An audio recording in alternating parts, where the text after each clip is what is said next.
Hi, I'm Bry Cox, BryCoxWORKSHOPS.com. A quick lighting question from a photographer asking about flash outside, waiting for the flash to recycle, timing, trigger, having just a little bit of a problem with that. So let's talk about that. First of all, keep in mind I do have a 3-hour course on just lighting in far more depth at my website, Bry Cox Workshops, BryCox Workshops.com, as well as some free videos.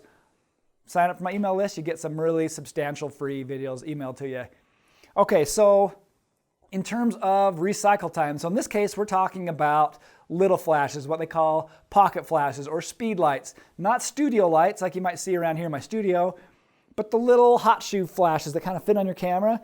And they're pretty handy. They only run on like a couple AA's, that's the problem. So they're not super powerful. But if you take it off your camera, obviously you want it off the camera.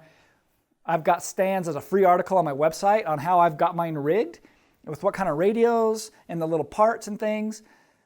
Right, you can get all those kind of things at Arlington Camera. So you get that off your camera, but now you got the other problem, and that's what this photographer's got, which is recycle time. In a studio, right, we got AC power and we got super fancy, in my case, I love Pro Photo lights. And they just recycle and they keep up and they just fire and they just fire and fire and fire.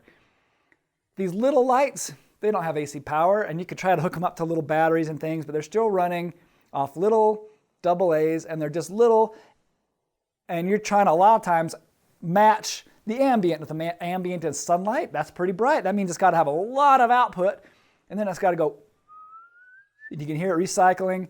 And you get to where you can actually tell how good the batteries are by how the little whistle is in the recycle. If it's, you can hear it kind of, like you hear that little thing, you know it's like going really well. If you don't hear it, or if it's slow, you know your batteries are dying.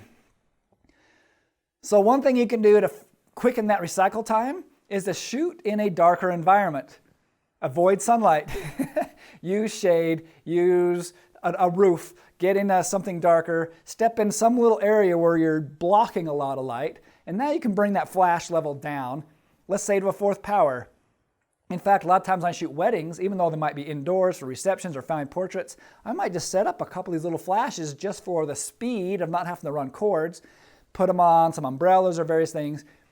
But my power is maybe an 8th power, and an 8th power means I can shoot 8 times before it hits full power, and that's when it has to stop and recycle.